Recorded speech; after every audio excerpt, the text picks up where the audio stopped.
You can't be beat down. You can't be stopped. It's like Amber West had it all: family, success, and the glow of Christmas just days away, when, without warning, a thunderclap headache shattered her world. Hours later, she lay paralyzed, speechless, and dying from a massive stroke. But as her body failed, something extraordinary happened. She slipped from the physical into a realm beyond time and space, where past lives, spirit guides, and divine purpose awaited her. This is the gripping, true account of what she saw, and why she came back. Hold on a minute. If you have not subscribed to our channel, do well to subscribe, like, comment and share videos of this channel, and don't forget to turn on the notification bell. My name is Claire Reynolds. I'm 40 years old, a small business owner, and I live in a quiet town near Victoria, British Columbia.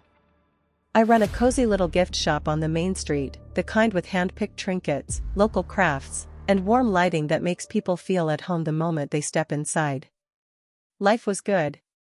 In fact, it was more than good, it felt perfect. It was December 22nd, 2021. I remember the day so clearly. My husband, Matt, and I had spent the afternoon with our two kids, Olivia and James, decorating gingerbread houses and listening to Christmas music. The house smelled like cinnamon and pine. I had Christmas dinner planned for the 24th. We were going to host about 30 people. I had the menu written out and groceries packed into every inch of the fridge. It was finally a chance to celebrate with everyone again after the long stretch of isolation during COVID. That evening, we curled up on the couch to watch a holiday movie. I remember how warm and safe everything felt. Matt had his arm around me, and the kids were snuggled up with blankets. I felt grateful, really. Life had its hard times, of course, but I had come through most of them. I was proud of what I had built: my family, my work, my peace. I felt grounded, like everything was finally in place. Around 9 that night, I started to get a headache. I had them now and then. Tension headaches mostly, but this one came on quick and sharp. It felt strange, like a sudden pressure behind my left eye, and it grew so fast that I had to close my eyes. I told Matt and the kids I wasn't feeling great and decided to go lie down early. It wasn't like me to leave our evening time together, but I figured a good night's sleep would fix it. I had a big day coming up and didn't want to be dragging through it. I had no idea that night would be the last time I would feel the world exactly the way I always had. I don't remember falling asleep. I remember taking the Tylenol and Advil that Matt brought me, thanking him with a weak smile, then closing my eyes, hoping the pain would ease off. But what came next wasn't sleep. It was something else entirely. Sometime in the middle of the night, maybe around 4:30 in the morning, I woke up with a jolt. At first, I thought I'd had a nightmare. My body felt strange. My bed sits pretty high, and as I tried to sit up, something felt wrong. My right side wouldn't move. I thought maybe it was just pins and needles, that my arm or leg had fallen asleep. But when I tried to stand, my leg gave out completely, and I collapsed to the floor. I still didn't know what was happening. My brain couldn't make sense of it. I couldn't speak. I wanted to call for Matt, but no sound came out. My mouth wouldn't move the right way. Panic started to rise in my chest, but I still didn't think of a stroke. That never even crossed my mind. I just knew I had to get to Matt. I tried to pull myself across the floor toward the door, dragging my left side like a soldier in a movie, one arm pulling, the other limp. There was a wall beside the bed, and I used it to bang, hard. Once, twice, 5 times. It must have been loud, because Matt came running in. He was groggy and confused. He thought maybe I'd fallen. But when he saw my face, my eyes, my mouth, he stopped cold. "Oh my God, Nina? What are you doing on the floor?" He knelt beside me and tried to lift me under the arms, but I was dead weight. I saw the look on his face change, confusion turning into fear. He stood up, turned on the light, and really looked at me. "Oh my God," he said, his voice cracking. "You're having a stroke." My mom, Carla, had heard the banging too and came running from the basement suite. One look at me, and she started crying. The ambulance came quickly after Eli called 911. They strapped me onto a stretcher, still unable to move or speak. I was fully conscious but trapped in my body. I could hear the paramedics laughing, chatting casually as if I weren't even there. It was surreal. When we got to the ER, a nurse at the desk didn't even look at me.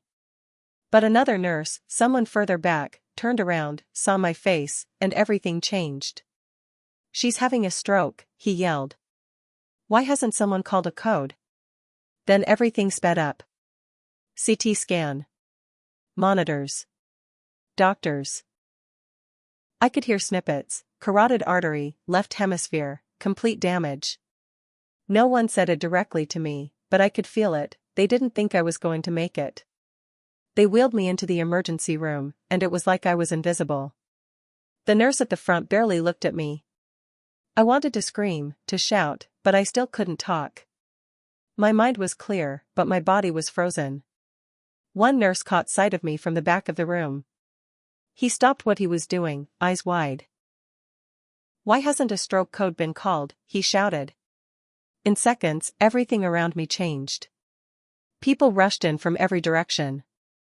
They moved fast, pulling wires, connecting monitors, checking my pulse, asking questions I couldn't answer. I was finally seen, but it didn't make me feel safer. It made everything more real. They rushed me down a hallway and into a scanner. The noise from the machine echoed in my ears, loud and mechanical. I tried to stay calm, but the fear was growing. I knew something was terribly wrong. After the scans, I was taken to another room where Eli was waiting. He looked pale, scared, holding my hand like it was the only thing keeping him grounded. A doctor walked in, holding a clipboard. He looked at me and then at Eli. "It's a severe stroke," he said quietly. "Caused by a tear in the left carotid artery. A dissection." Eli nodded slowly, trying to understand. "She's lost blood flow to a large portion of the left hemisphere," the doctor continued. "There's a lot of damage." I couldn't move, but I listened to every word. I was still there, still Lena, inside this broken body. And what they were saying terrified me. Then came the decision. The doctor explained the options. "We can try administering a clot-busting drug. It's our best chance at stopping the stroke from getting worse. But," he paused, "there are serious risks. It could cause brain bleeding. Especially since we're dealing with a dissection." Eli looked at him, then at me. He was trying to be brave, but I saw the tears building in his eyes. "If we don't give it," the doctor said, "there's a high chance of permanent paralysis. Or worse." There wasn't much time to think. No time for second opinions or research. Just a moment, a decision. I wanted to scream yes, take the risk, try anything, but I couldn't speak. I looked at Eli and hoped he could read it in my eyes. He nodded. "Do it," he said. They prepped me quickly and gave me the drug. I felt nothing change. No relief. No clarity. Just a thick silence settling in. My mind was racing, but my body was still unresponsive. No one knew what would happen next. Not even the doctors. They told Eli and my mom, Carla, that it didn't look good. That I might not make it through the next few hours. The clot-busting drug hadn't improved anything yet, and the damage was worse than they had feared. The doctors said they needed to transfer me to a larger hospital, one better equipped to handle my case. But first, they wanted to give my family a chance to say goodbye, just in case. The room got very quiet. I could feel the shift in the air. Eli sat beside me, holding my hand tightly, whispering to me even though I couldn't answer. His voice cracked as he tried to be strong, but I heard the fear in every word. "You're not allowed to leave me," he said, half laughing, half crying. "We've still got so much life left." He leaned down and kissed my forehead. I wanted so badly to reach up and touch his face, but my body still wouldn't respond. I could only lie there and listen. Carla stood at the foot of the bed, hands clasped in front of her, tears running down her face. "You're my baby," she whispered. I'm not ready to let you go. I never knew what it felt like to be both present and slipping away at the same time until then. My body was there, on the bed, surrounded by machines and beeping monitors, but something inside me had started to let go. It wasn't fear. It wasn't pain. Just a loosening. The flight team arrived, and they moved quickly. I was lifted into a stretcher and wheeled outside to the helicopter. The air was sharp and cold, and the sky was beginning to brighten with the first light of dawn. Snow covered the ground in soft, unbroken layers.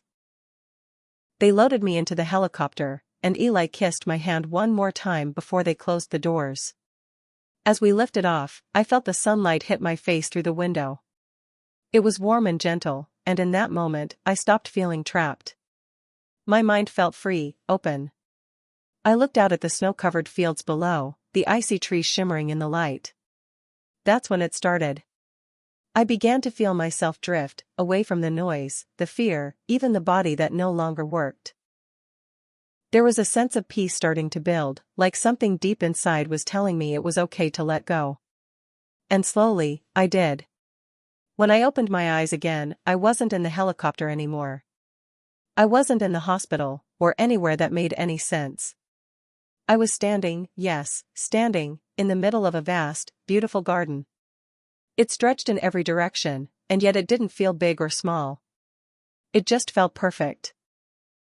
The grass beneath my feet was the greenest I had ever seen, but it wasn't just green, it shimmered, alive with light. Each blade felt like it had a purpose, and as I stepped forward, it didn't bend or break. It welcomed me. I looked down and realized I wasn't in my hospital gown. I didn't have IVs or wires attached. I wasn't weak or broken. I was whole. The light around me didn't come from the sun. It was everywhere and in everything. It warmed me from the inside, not like heat, but like love. Pure, endless love. There was no pain. No confusion. No fear. Just peace, so deep it made me want to cry, except even the idea of sadness didn't exist here. There was water nearby, a stream or river maybe, but it didn't flow like water does on Earth. It sparkled and moved gently, humming with a sound I couldn't quite describe. It wasn't music, but it filled me like a melody I had always known but forgotten. The air had a scent, something soft, clean, and ancient. Like flowers I couldn't name, or the way the air smells right after it rains on a warm summer day. Every breath felt like it carried memory and meaning. Time didn't move here. Or maybe it did, but not in the way we understand. I didn't feel rushed. There was no urgency. Everything was now. And everything was okay. I looked at my hands, my arms, my body. It glowed gently, not like a flashlight or flame, but like I was made of the same light that filled the garden. I wasn't afraid. I wasn't wondering where I was or how I got there. I just knew, I wasn't in my body anymore. And that was all right. Some part of me recognized this place. Like I had been here before, long ago, and just forgotten. It was more real than anything I had ever touched or seen back on Earth. This was not a dream. It was not the brain trying to protect me or explain away the trauma. It was something far beyond that. I stood there in silence, in peace, and for the first time in my life, I felt completely safe. I had crossed over. As I stood there, taking in the beauty of the garden, I felt a shift in the air, like a breeze, but without wind. I turned, and they were there. Not walking toward me, not appearing in some dramatic way, just there. As if they had always been standing beside me, waiting for me to notice. There were two of them. I didn't know them in the way we know people on Earth, but at the same time, I knew them deeply. One of them, tall and radiant, had a presence that felt ancient and kind. The other was smaller, softer, like the warmth you feel when someone you love wraps you in a blanket. Neither of them spoke out loud, but I understood them perfectly. The taller one looked at me, not with eyes, but with something deeper, and I heard a voice, clear and direct, inside me. Not like my thoughts, but like a message being delivered straight to my heart. He said, "You are safe. You are known. You are loved." The moment those words reached me, I felt my knees give a little. Not from weakness, but from the weight of the truth in them. I believed every word. They didn't need to explain who they were. Somehow, I remembered. They had been with me before this life. Before Amber, before Eli, before the hospital. They had always been with me. I had just forgotten. They didn't rush me or tell me what to do. They stood quietly, letting me soak it all in. After a while, the smaller one reached out, not with a hand, but with a feeling, and showed me something. It wasn't images, exactly. It was more like knowing. I could feel there was a choice ahead of me. That this place wasn't the end unless I chose it to be. They were here to help me decide. And even in the middle of that peace, that beauty, I could feel a pull, faint but strong, calling me back. Back to my body. Back to my life. But not yet. As I stood in that garden, soaking in the love from the guides, I felt another shift. It was subtle, like a breeze of memory, and then I saw them, coming toward me from the light. The first face I recognized was my grandmother Mira. Her smile was the same as it had been when I was little, warm and full of mischief. She opened her arms and I walked into them without thinking. Her embrace didn't feel like a dream or a memory. It felt more real than any hug I had ever received on earth. She didn't speak, but I knew exactly what she was saying. I've been watching you. You've done so well. Next to her was Tomas, my old mentor from college. He had passed away 10 years earlier, but there he was, tall, calm, and still wearing that same old corduroy jacket. He gave me a small nod, the kind he used to give when I'd nailed a hard assignment. Just that little gesture said everything. That he was proud of me. That he had never really left. Then, from the corner of my eye, I saw something bounding toward me, my childhood dog, Penny. She leaped up with joy, tail wagging furiously, and I knelt down to bury my face in her fur. It was all there, her smell, her warmth, the way she licked only my left hand. I laughed, tears spilling from my eyes. And behind her, shockingly, was Luna, my current cat, still alive back home. She looked at me with the same slow blink she gives me when she's curled up at the foot of my bed. I didn't understand how she was there, but I felt only comfort in it. Then the crowd expanded. I turned and saw them, a vast group of people standing in the distance, yet I could feel each of them clearly. Their eyes, their presence, they were me. Or had been. I felt a strange familiarity, like flipping through old photo albums from lives I had forgotten. I knew they were all my past selves. Every version of me through time. Standing together in quiet unity. No judgment. Just recognition. Just love. And in that moment, I finally understood I was more than this life. I always had been. The moment I stood before the crowd of souls, the air shifted again. The light changed, not dimmer, not brighter, but deeper somehow, like it held meaning beyond words. The guides moved closer, and without speaking, they asked if I was ready to understand. What came next wasn't shown like a movie, but like a knowing poured into my heart. I saw two paths laid out, not roads, but lifelines. One if I stayed, and one if I returned. If I stayed, I would be free. No more pain, no more struggle, no more confusion about life's meaning. There was peace, absolute peace, and it would be beautiful. I would remain in this realm where love was the only truth. My family would grieve, yes, but they would survive. Time would pass, they would adapt, and eventually, they would heal. Eli would find his footing again. My mother, Carla, would cry for months, but she would find comfort in my children.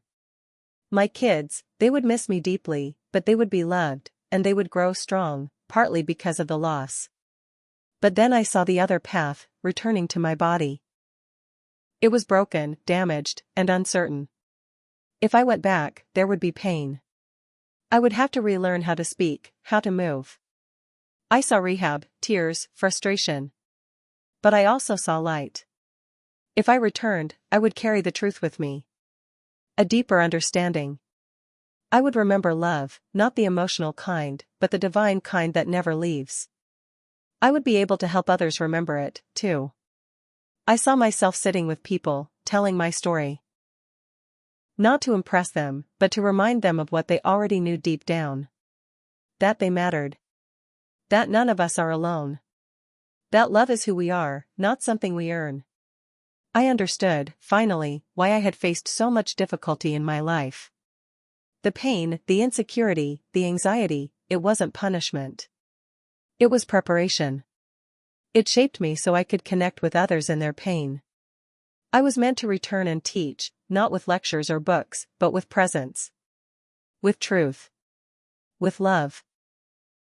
Then, I was shown my children's faces again, older now, shaped by my return. I saw one of them holding a journal, writing their own story, inspired by my survival. I saw Eli, sitting across from someone, sharing his own version of the miracle. I saw ripples I hadn't expected. I didn't want to leave the peace of that place. But I knew it was time. I didn't choose to return out of fear. I chose out of love. Because now I knew who I really was. And I knew why I had come to Earth in the first place. So I turned back, whispered goodbye to all the souls, and followed the light home. Before I could fully return, I passed through one more place, a space so full of golden light, it seemed to pulse with life itself. There were no edges, no walls, no sky. Just warmth, like being held in an endless embrace. The light wasn't just around me, it was in me. It was me. Here, time didn't exist. I could have stayed forever, and it would have felt like a single breath. I was completely at peace, without thought, without pain, just part of something much greater. The light felt intelligent, alive, and it loved me without condition. I understood that this was the true home we all come from and return to. It wasn't a place I was visiting, it was where I belonged. As I floated there, I became aware of something shifting below. I turned my attention downward, not physically, but with my awareness, and saw the hospital room. I saw Eli and my mother, Carla, standing near machines. My body was lying on a bed, pale and still. I saw a nurse rushing in, calling for help. Then, my body began to seize. It should have scared me. But in that light, I felt calm. I was simply observing. I wasn't in my body. Not yet. That's when I realized I had a choice. I could stay here in the light, safe and complete. Or I could go back. Not because I had to, but because I wanted to. Because I still had work to do. The light didn't push me. It didn't even ask. It simply offered the truth. And in that moment, I felt strength rise up in me, not the kind that comes from muscle or willpower, but from love. I looked down again. My body looked fragile. Scared. But it was waiting for me. So I reached for it, not with hands, but with my spirit, and as I made contact, I whispered in my heart, now. And just like that, I began the long return. Coming back into my body was nothing like leaving it. There was no light, no warmth, no beauty, just a sudden, jarring heaviness. It felt like being shoved into a cold, dark, cramped room after floating in the sun. My body didn't welcome me. It resisted. It hurt. I was aware of the room before I could move or speak. Machines beeped steadily around me. My throat burned. There was a tube down it, and I couldn't breathe properly on my own. I tried to move my fingers. Nothing. I tried to speak. Nothing. I couldn't turn my head. Couldn't blink easily. Couldn't cry. I realized I was paralyzed. The stroke had taken everything, my voice, my body, even my ability to swallow. I could hear the nurses and doctors discussing my condition like I wasn't there. Severe, they said. Unlikely to recover. Eli came in and held my hand. He smiled through tears, trying to stay strong for me, but I saw it in his eyes. Fear. Helplessness. Grief. I wanted to tell him I was still me, that I had come back for him, for Carla, for our children. But I couldn't say a word. The pain was constant. Not just the physical pain, though there was plenty of that, but the pain of being trapped inside myself. The frustration. The loneliness. The awareness of everything around me, with no way to respond. Nurses talked over me, around me. Some were kind, some were cold. I was an object to many of them. There were moments when I wondered if I'd made the wrong choice. Why come back just to suffer?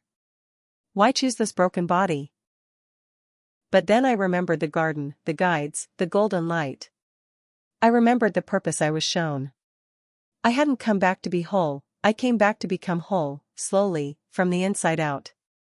That process had already begun, even if no one else could see it yet. And though I couldn't speak it, I felt it. A kind of peace settled in the corners of my mind, quietly reminding me that this pain had meaning. That I wasn't alone in it. That I would be guided through. There were days I wanted to leave again. Days when I begged silently for the light to come back and take me. But it didn't. It stayed just out of reach, like a memory I wasn't allowed to hold, only to remember. So I laid there, inside my broken shell, waiting. Not with hope, not yet, but with something deeper. A trust that hadn't come from me, but from the place I'd just returned from. Recovery wasn't fast. It wasn't easy. But it began, quietly, in small moments that felt like miracles. At first, it was a twitch in my toe. A nurse noticed it and called it reflexes, but I knew it was more. It was me returning. Then, one day, I managed to blink in response to a question. That tiny act brought tears to my mother's eyes. To anyone else, it looked small, but to us, it was a breakthrough. Little by little, my body began to respond. I started swallowing again. The feeding tube came out. My voice, raspy and weak, crept back in slow whispers. Each movement felt like learning to live all over again. I cried the first time I moved my fingers together. I cried harder the first time I stood up, with help, because I never thought I'd feel my feet under me again. By December 27th, just weeks after the stroke, I walked across the hospital floor. The nurses clapped. Eli hugged me, crying freely. It was the kind of joy that comes only after deep suffering, raw, overwhelming, sacred. I was walking not just in my body, but in my purpose. The lessons I learned on the other side didn't leave me when I returned. If anything, they became louder in my mind. Clearer. I wasn't being punished for anything. Life hadn't turned on me. The stroke wasn't a curse, it was part of my learning. I was shown that we choose our lessons. Not in a way that blames us for our pain, but in a way that reminds us of our strength. My soul had chosen this challenge long before my body felt it. And now I had to choose how to walk through it. God, as I came to understand, isn't a figure on a throne. God is energy. God is love itself. That love doesn't punish or shame or scold. It welcomes. It teaches. It surrounds us, even in our darkest hours, even in a hospital bed where hope feels far away. I don't see life the same way anymore. I don't fear death. I don't fear pain. I live slower now. I listen more. I tell my story, not because it's dramatic, but because it might help someone else remember they're not alone. That they, too, are more than their suffering. That healing is always possible, sometimes in the body, always in the soul. Every day is a gift. Every breath. Every word I now speak. I hold them with reverence. I use them carefully, with love. Because I came back for a reason. And that reason is this moment, this sharing, this reminder: you are loved. You are guided. And you are never, ever alone.